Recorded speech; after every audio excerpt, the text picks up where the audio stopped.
이 땅에 두 발을 딛고 살지만 영원한 하나님의 나라 바라보며 살아가는 저희들입니다. 우리가 이 땅에 세상의 것들에 의해서 사로잡혀서 넘어지고 쓰러지긴 하지만 우리에게는 하나님의 통치, 하나님이 우리의 삶의 주인이 우리 왕이심을 고백하며 살아갑니다. 회개하라, 천국이 가까이 왔다고 선포하신 그 주님의 말씀에 따라 우리도 이 땅에서 하나님 나라 이루기를 원합니다. 이것을 위해서 주의 몸된 교회를 세워주시고 우리 자신과 가정과 이 모든 삶을 통해서 하나님 나라 이루기를 원합니다. 귀한 하나님의 말씀을 통해서 이 귀한 하나님의 복음의 진리를 깨닫게 도와주셔서 감사합니다. 오늘도 말씀을 통하여 우리의 삶 속에 살아계신 하나님의 통치가, 하나님의 주권이, 하나님의 영광이, 하나님 이름이 존귀케 되는 복된 하루가 되도록 주께서 축복하여 주옵소서. 예수님의 이름으로 기도하옵나이다. 아멘. 어저께 이어서 사무엘하 19장 40절 말씀부터 20장 10절까지 묵상하도록 하겠습니다. 사무엘하 19장 40절 말씀부터 한 절씩 교독하시겠습니다. 제가 40절 말씀 먼저 읽습니다. 왕이 길갈로 건너오고 김함도 함께 건너오니 온 유다 백성과 이스라엘 백성의 절반이나 왕과 함께 건너니라.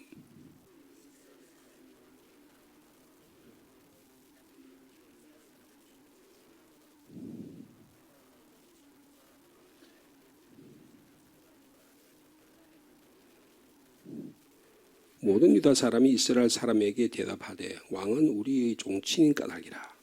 너희가 어찌 이 일에 대하여 분내느냐? 우리가 왕의 것을 조금이라도 얻어먹었느냐? 왕께서 우리에게 선물로 주신 것이 있느냐?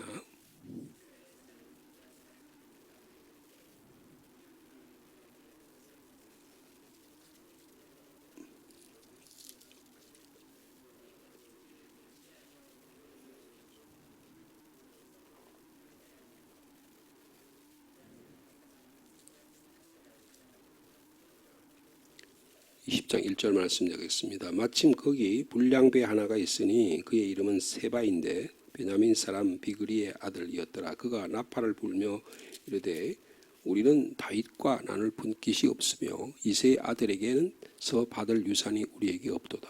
이스라엘아 각각 장막으로 돌아가라 하며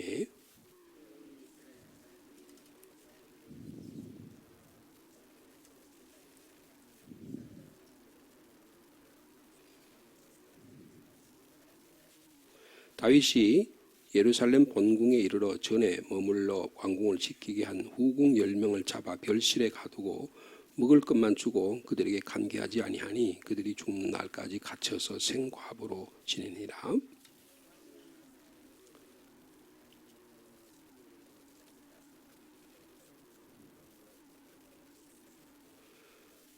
아마사가 유다 사람을 모으러 가더니 왕이 정한 길에 지체된지라.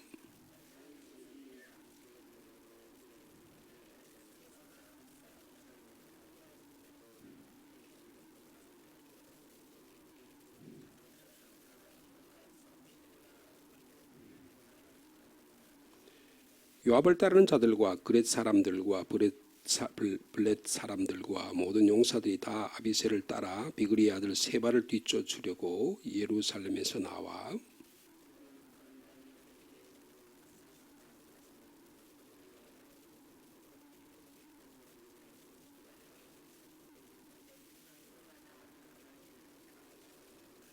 요압이 아마사에게 이르되 내 형은 편안하냐 하며 오른손으로 아마사의 수염을 잡고 그와 입을 맞추는 채 하되 하며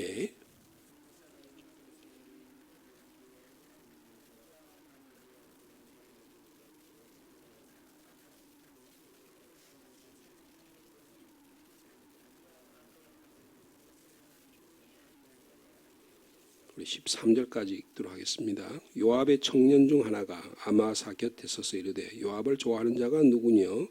요압을 따라 다윗을 위하는 자가 누구냐 하니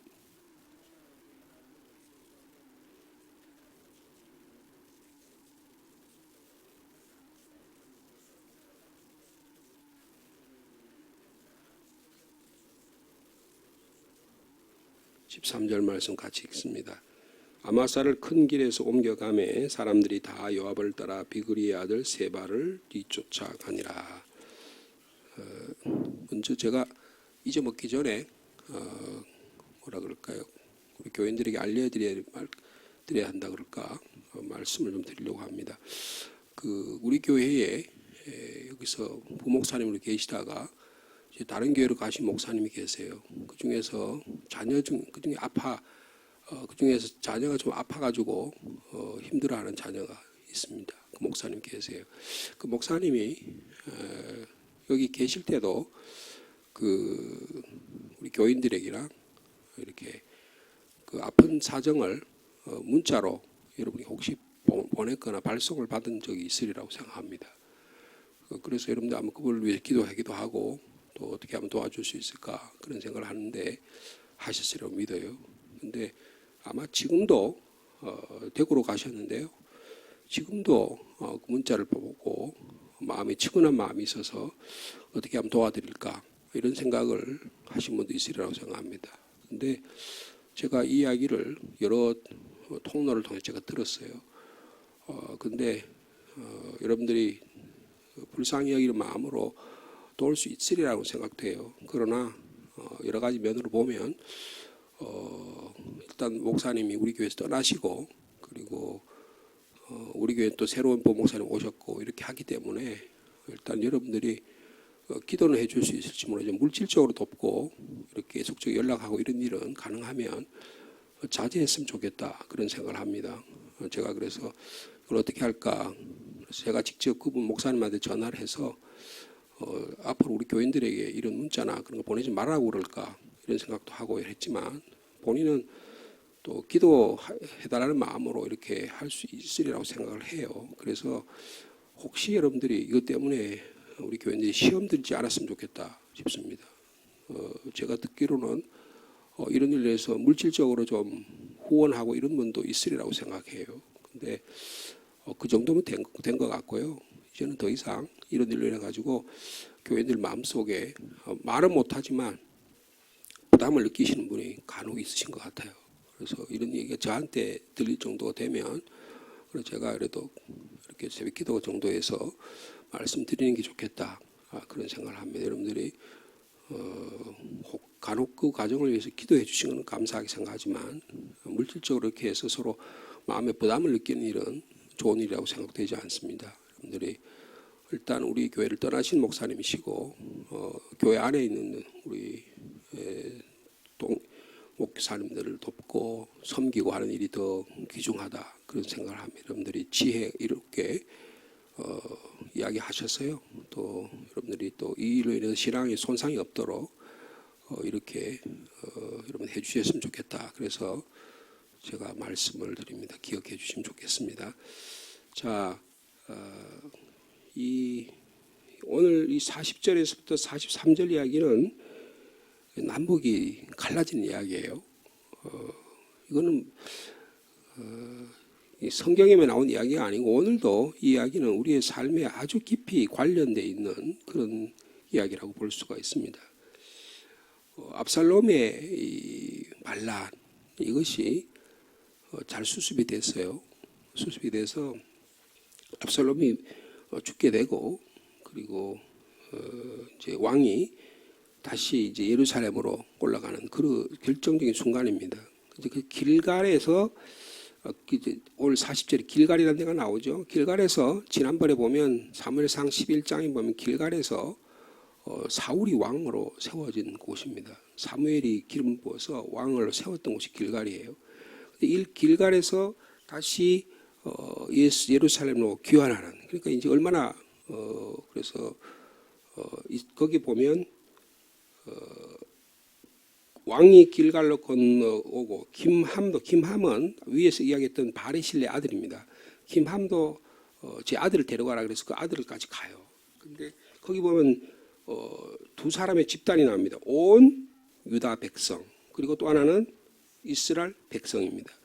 여기서 이스라엘이라는 말을 쓸 때는 여기는 북이스라엘을 이야기하는 겁니다.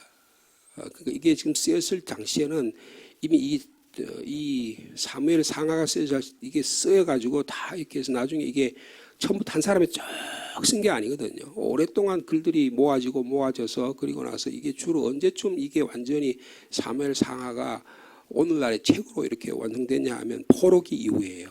그러니까 벌써 주전 586년이 포로가 됐잖아요. 그리고 에스라 느헤미야가 그때 이제 귀환해서 이스라엘 백성을 모으고 이때에 이 구약 성경이 어느 정도 완성이 되는 모세 오경 같은 게 완성이 되는 그렇게 그런 시대거든요. 그러니까 이게 최소한도 이게 이 실질적으로 일어났던 이런 주전 1000년 이야기예요. 다윗이 주전 1000년의 왕이 됐으니까 그리고 960년대까지 한 40년간 통치를 했으니까요. 그때 이야기지만 실질적으로 이 이야기가 쓰여진 당시는 언제냐 하면 한 500년이 지난 이 글이 실질적인 사건이 일어나고 한 500년이 지난 주전 한 400년대 300년대 이 글이 다 완성됐다. 그렇게 이해하시면 돼요. 그 성경에 대한 형성사에 대해서는 나중에 기회가 있으면 말씀을 드리겠지만은 그렇기 때문에 이때에 이스라엘 사람들은 이미 남북 왕조를 다 경험했어요. 다시 말하면 나라가 찢겨져 가지고 그 이후에 북이스라엘 남유다가 10지파 2지파로 나누어져서 북쪽은 북이스라엘 남쪽은 남유다 이렇게 해서 갈라졌던 경험을 이미 이 책 안에서는 이미 하고 있는 거예요. 그런 것을 생각하고 쓴 것이 사무엘상하다라고 이해하시면 돼요. 자, 그래서 거기 보면 여기에 온 유다라 그랬죠. 온 유다라고 하는 남유다를 이야기하는 겁니다. 남쪽 유다 지파를 중심으로 하는 남유다하고 그다음 북쪽에 이스라엘 백성이 각각 절반이나 왕과 함께 건너가겠다. 그러니까 왕을 이제 다시 이제 압살롬의 반란을 위해서 나라가 찢어지려고 그랬는데 우리가 북쪽에 있는 이스라엘이나 남쪽에 유다도 우리가 다 다윗을 우리의 왕이다라고 섬기려고 예루살렘을 모셔가는 이런 상황이 있고 40절에 의한 말씀이에요. 근데 그게 이제 논쟁이 벌어집니다. 41절에 보면 온 이스라엘 사람이 왕께 나와서 왕께 말합니다.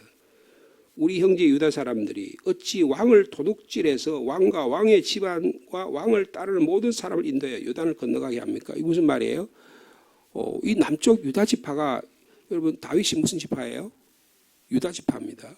그러니까 이 가만 보니까 이 권력이 유다 지파로 가는 것 같단 말이에요. 남쪽으로 쏠려진다고 그렇게 생각해요. 그래서 북쪽에 있는 10지파들이 모여가지고 세력을 형성해가지고 왕한테 이제 이야기하는 거예요. 왜 당신은 왜 남쪽 사람들에게 말을 듣고 그쪽으로 자꾸 가려 그럽니까? 우리가 10지파나 되는데 우리 말을 따라야죠. 라고 지금 그 이야기를 말을 붙이는 거예요. 그러니까 남쪽 유다 지파에만 왕의 기한에 참여하고 우리 북쪽은 왜 제외시키냐 하고 불만을 토로하는 것이 41절에 말합니다. 그러니까 여러분 42절에 모든 유다 사람에게 남쪽을 말하는 거예요.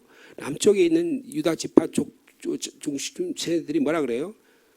이야기를 합니다. 이스라엘 북쪽 이스라엘 사람들이 말하는 거예요. 왕은 우리 종신이다. 우리 혈육이다. 그리고 당연히 가까운 게 당연하지 뭐. 이렇게 이야기하는 거예요. 뭐 팔이 안으로 굽지 어디로 굽냐? 뭐 이런 식으로 이야기하는 거예요. 그러면서 우리 종신이 까닭에 당연히 왕께서 우리와 함께하는 게 뭐가 문제가 되냐? 이렇게 이야기하는 겁니다. 그러니까 그리고 너희가 왜 그것 때문에 화해를 했냐? 그리고 우리가 남유다가 다윗 왕한테 우리가 뭐 얻어먹은 게 있냐? 뭐 우리가 뭐 무슨 뭐 이해관계를 가지고 그렇게 한 게 뭐가 있냐 그거예요. 지금 그렇게 따지기 시작하는 겁니다. 왕께 우리 선물로 주신 게 하나 있느냐? 그런 거 한번 있으면 이야기해봐라. 이렇게 하니까 43절에 북이스라엘 사람들이 이번엔 남유다 사람하고 논쟁을 벌여줍니다. 뭐라 그래요? 우리는 왕에 대하여 열목 가졌다. 12지파니까 12 계산 숫자적으로 계산해봐라. 우리가 열이면 훨씬 우리가 많지 않냐? 그럼 우리가 또 왕을 차지할 왕의 권한을 우리가 가져야 될 왕으로부터 이익을 받아야 될 게 우리가 훨씬 많은데 왜 우리가 불이익을 당해야 되냐? 이제 그 이야기를 하는 거예요. 다윗에게 그렇게 보더라. 열목이나 가졌으니까 훨씬 더 관계가 있는데 너희가 어찌 우리를 멸시하고 왕을 모셔서 오늘 일에 먼저 우리와 의논하지도 않고 이 일을 처리하느냐? 근데 그런데 여러분 43절 후반절에 뭐라 그래요?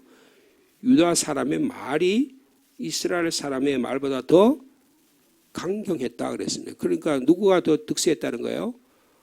남유다가 득세했다는 거예요. 예. 여러분, 이 사사시대부터 이스라엘 백성이 여호수아의 인도에 따라서 가나안 땅에 정착을 하잖아요. 12지파로 해서 땅을 분배를 하잖아요. 땅을 분배해가지고 이제 각각의 12지파가 굉장히 그냥 뭐라 그럴까. 이거를 12지파 동맹이라고 이해하는데 이 12지파들이요. 각각의 지도자들이 다 있어요. 각각의 장로들이 있다고요. 그들이 또 대표를 뽑아가지고 그리고 12지파를 형성을 해요. 근데 사사기에 보면 주로 사사기나 이 열왕기 사무엘상 전에 보면 누가 나라를 통치합니까? 사사들이 통치하죠. 사사들이 통치한다는 것은 그 의미가 뭐예요? 하나님이 왕이시라는 것을 이야기하는 거예요. 제사장이나 사사들을 통해서 하나님의 왕이신 왕권을 대행하는 게 사사들이에요. 나라가 어려울 때 국가를 구하고 법을 제도를 만들어가지고 제사장이 예배를 드리고 사사들은 그 나라를 다스리는 그런 역할을 하는 거예요. 그러니까 그 당시만 해도 하나님의 왕이셔요. 근데 어느 시대부터인가 이스라엘 백성들 주변 나라를 보니까 블레셋 가나안 족속들을 보니까 하나님의 왕이 아니고 사람의 왕이에요. 아, 우리도 사람의 왕이 되면 좋겠다라는 생각을 갖게 된 거예요. 그래서 누가 세워진 게 누굽니까? 사울이에요. 사울이라고. 그 처음에 여러분 그 엘리 제사장 시절에는 어디에서 예배를 드렸습니까? 실로라는 곳에서 예배를 드렸어요. 실로에서. 그죠? 실로에서 예배. 그러니까 이스라엘 12지파가 하나님의 왕이시다는 것을 보여주는 상징적 행동이 뭐예요? 행위가 예배입니다. 예배 굉장히 중요한 거예요. 여러분. 우리가 주일날 예배를 한 번씩 모이는 게 얼마나 중요하냐 하면 예배 드리지 않으면 교회는 2000년 전에 이미 없어졌을 거예요. 예배라고 하는 매번마다의 모임을 통해서 우리는 하나님의 백성이다. 올바른 신앙 고백을 통해서 전능하신 하나님, 우리의 구원자 되신 하나님, 우리의 보호자 되신 성령님, 믿음의 공동체, 영원한 영생을 주시는 하나님. 이 고백이 우리가 있잖아요. 이걸 계속 고백하니까 계속 하나가 되는 거예요. 그러니까 이 실로에서 드린 예배가 그리고 예루살렘 그다음에 그 이후에 다윗이 왕이 돼서 어떻게 해요? 이제는 예루살렘에서 예배를 드리고 있잖아요. 예루살렘에 예배를 드림으로 정치와 이 신권이 하나의 곳에서 통일되게 되는. 그러니까 이스라엘 백성이나 남유다 사람들은 전부 다 예루살렘에 올라가서 예루살렘을 중심으로 해서 예배 드리고 하나님의 통치를 받는 거예요. 근데 이들의 마음속에 무슨 생각이 드냐면 하나님은 하나님이고 우리가 왕이 다윗이 우리의 왕이다. 사울이 우리 왕이다. 그러니까 그들의 마음속에 하나님보다 누구를 더 믿으려는 거예요? 이 세상의 왕을 더 믿으려는 거예요. 하나님의 나라 보다가 내 현실적으로 다가와 있는 내가 현실적으로 눈에 보이는 내 손에 잡히는 이게 더 중요하다고 생각하는 게 무엇을 먹을까 무엇을 마실까 염려하는 이것을 우리의 삶 속에 더 중요한 몫으로 생각하게 되는 거예요. 그러니까 어떻게 해요? 세상의 왕권인 다윗을 누가 우리 손에 잡느냐 누가 우리 편에 되느냐 이거에 따라서 세상 나라의 지분이 다 많다고 생각하는 게 여러분 갈등이 여기에 비롯되게 되는 것입니다. 다윗이 서로 자기들의 왕이라고 주장하고 그러니까 갈등이 노골화되는 거예요. 근데 거기 왜 유다 사람들의 말이 이스라엘 사람들보다 더 강경했을까요? 왜 그랬을 것 같아요? 북쪽 이스라엘 사람들은 여러분 이 압살롬의 반란에 가담을 합니다. 가담을 했기 때문에 남쪽 사람들이 너 압살롬 가담해놓고 지금 와서 이제 분리하니까 다윗 편에 붙어서 이제 그 살려달라 그래?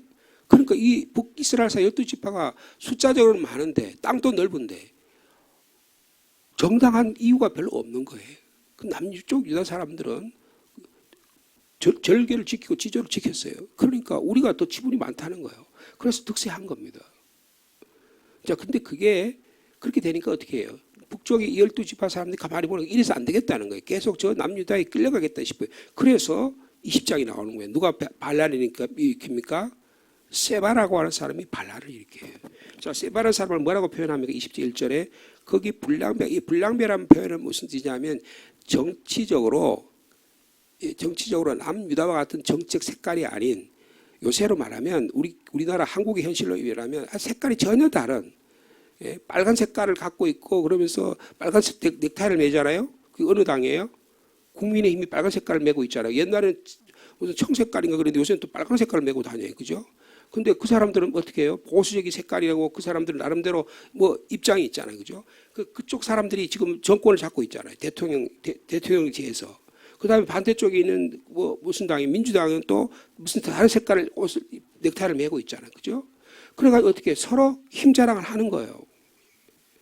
여기서 불량배라고 하는 말은 나는 민주당 파다 이거예요. 나는 아니면 나는 국민의힘 파다 그거예요.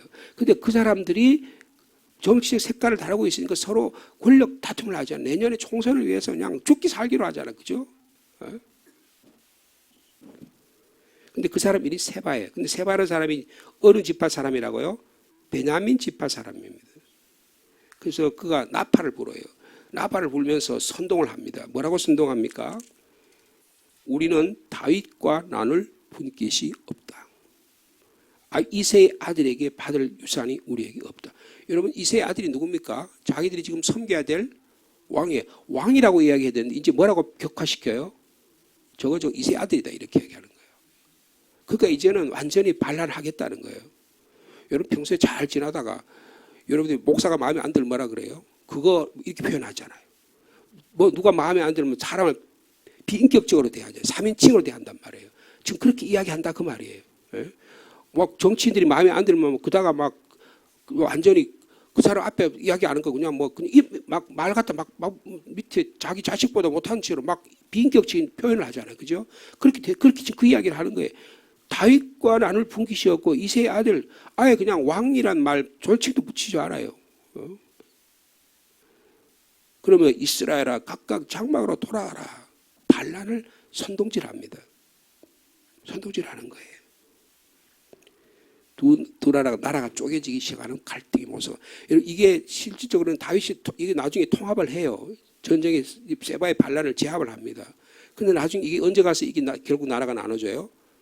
다윗의 아들 솔로몬이 죽고 나서 나라가 나눠집니다. 그러니까 이런 일이 있고 한 50년, 40년, 50년이 되고 나서 나라가 쪼개집니다. 근데 이게 벌써 언제부터 있었던 거예요? 이미 다윗 시대부터 이 분열의 조짐이 있었던 거예요. 그게 지금 여기서 이야기하는 겁니다. 여러분 이게 이스라엘 역사만 그런 게 아니에요.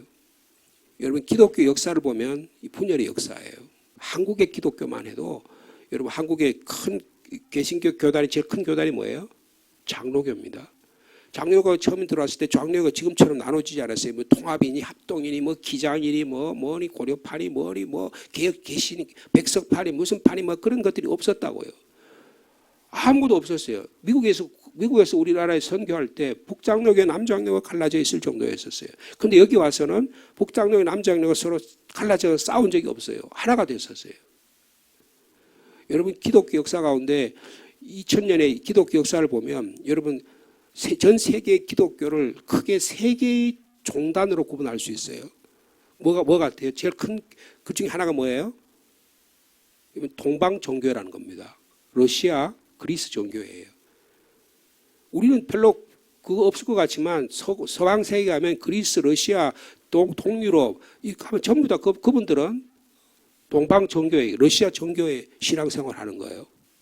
우리는 익숙하지 않습니다. 한국에 그렇게 많이 있지 않아요. 조선 말기에 그리스 종교가 우리나라 들어와서 러시아 종교가 들어왔어요. 서울의 아현동이라는 데 가면 러시아 종교회, 그리스 종교회 예배당이 있어요. 그게 가장 큰 흐름입니다. 그것이 이제 예수님 이후에 초대교회가 생겨나서 나서 5 교파가 있었어요. 5 교구가 있었어요. 그 5 교구 중에서 4 교구가 동방종교입니다. 훨씬 더 지파가 많은 거예요. 그 다음에 나머지 하나가 서방 교회인데 그게 로마 카톨릭이라고 해서 로마 카톨릭 갈라 나온 겁니다. 그러니까 주 천년경에 다윗이 주전 천년경이 사람이잖아요. 예수님이 그 AD 한 30년경 생활하셨잖아요. 그때 AD 한 40년, 50년 교회가 생겼다고요.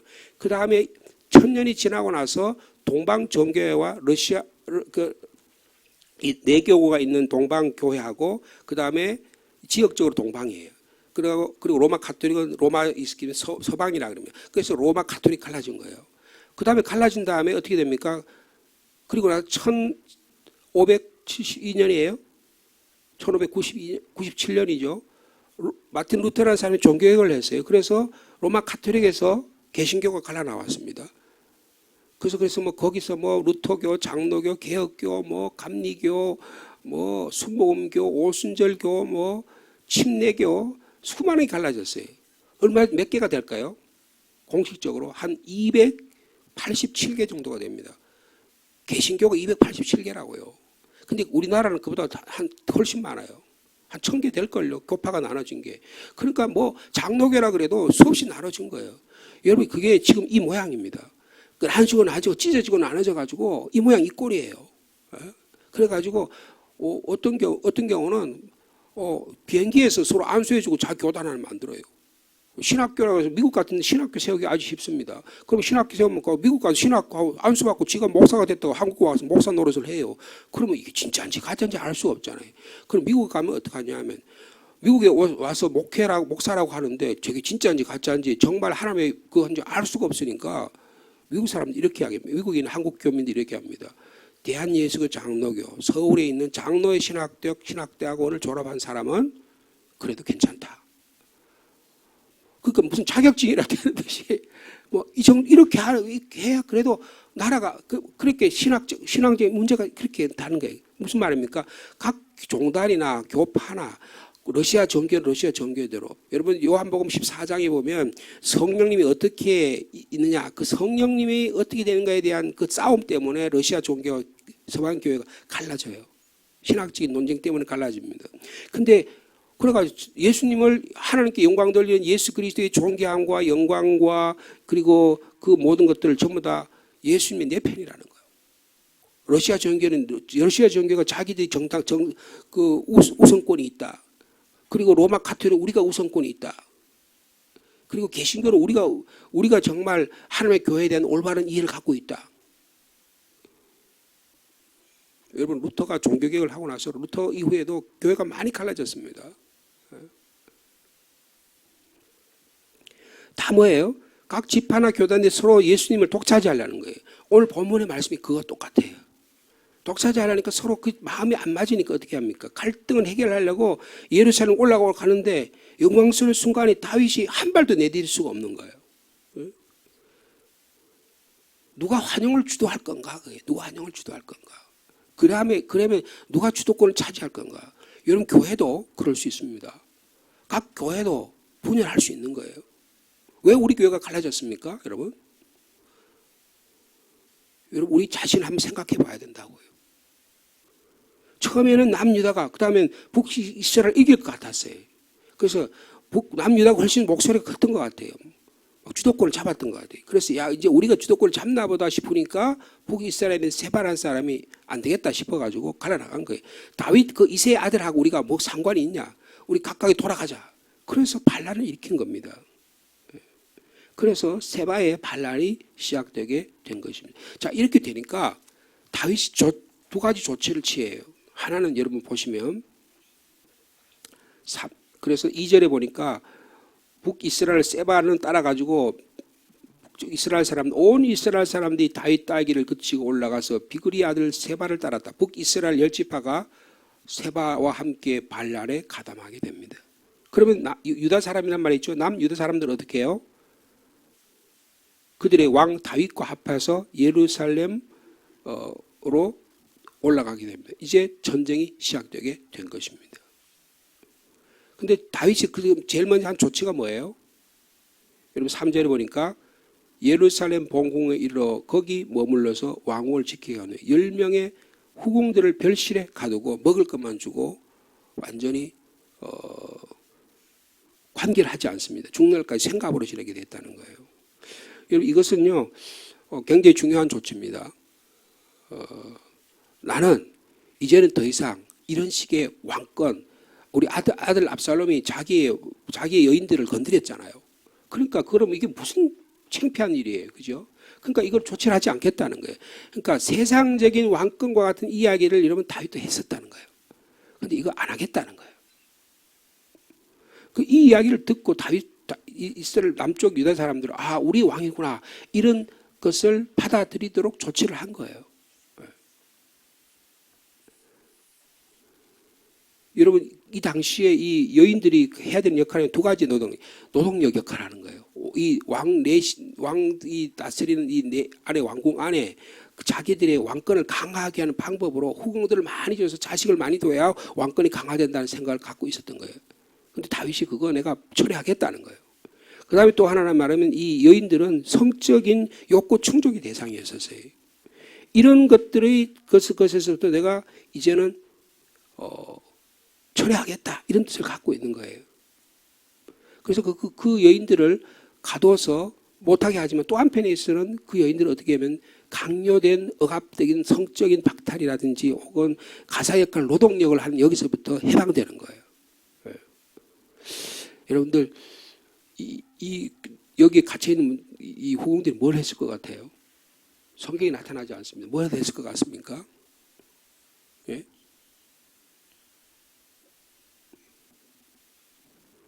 여러분 우리가 세상적인 것이 길이 다 막히면 우리가 뭘 할 것 같아요? 여러분 뭐 하십니까? 나는 세상적인 길이 다 막혀서 그래도 왕의 총애도 받고 그런데 그것도 못해. 이제는 왕이 찾아오지도 않아. 내가 해야 될 일이 뭐예요? 여러분 아마 여러분 선택에 따라 다를 거예요. 기독교 역사를 보면요. 이런 분들은 기도의 자리로 나갑니다. 할 말씀만 해요. 여러분 세상의 문이 닫히면 하늘을 바라볼 수 있는 저 여러분 삶 되게 축복합니다. 오직 말씀, 오직 예수의 삶을 사는 거예요. 근데 우리는 세상 것이 더 커 보이잖아요. 세상 것이 막 내 자식, 내 혈연, 내 손에 잡히는 거, 내 욕망 이것들이 막 더 어떻게 하면 극대화될까 이것만 생각하잖아요. 심지어는 이것을 위해서 교회도 그다음 이것을 위해서 하나님도 이것을 위해서 기도의 방법도 여러 가지를 사용하기도 하잖아요.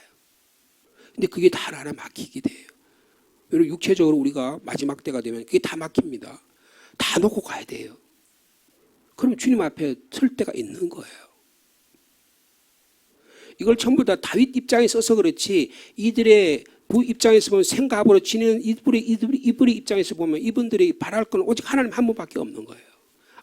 내가 용모도 예쁘고 내가 능력도 있어가지고 내가 다윗의 후처가 돼가지고 권력도 차지하고 우리 집안이 좀 펴지기도 하고 그러나 보다 싶었는데 오늘날 와보니까 아들이 자기를 겁탈을 안 해.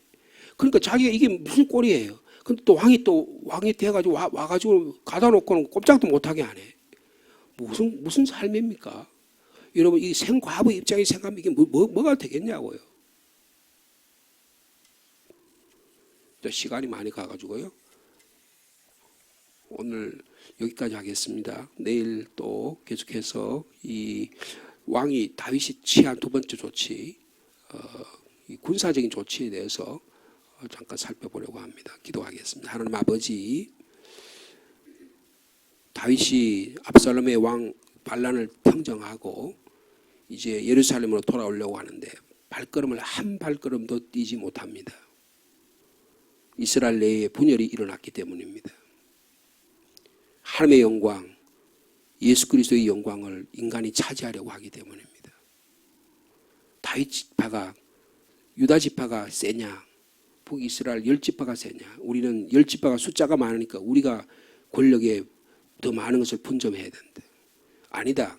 다윗은 유다 지파이기 때문에 우리가 세력을 주도권을 잡아야 된다.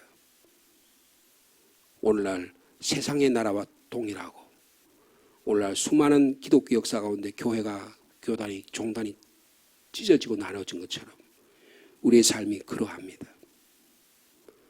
주님이 오셔서 이 모든 것을 화해시키시고 하나로 만들어 주셨는데 우리가 다시 옛날로 돌아가서 세상의 혈육과 세상의 방법과 숫자 계산을 노름을 하는 이런 안타까운 모습을 여기서 봅니다. 주님, 우리의 삶 속에 예수 그리스도 안에서 다시 하나가 되는 은혜를 허락해 주시기를 원합니다.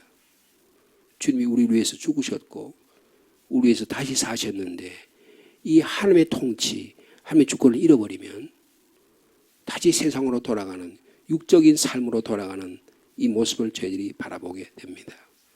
예수 믿고 나서 다시 예수 믿기 이전으로 돌아가는 사도 바울이 갈라디아 교인들을 향하여 고린도 교인들을 향하여 여러분은 예수 믿고 나서 다시 옛날로 돌아가면 꾸짖음을 받았던 그 말씀을 기억합니다.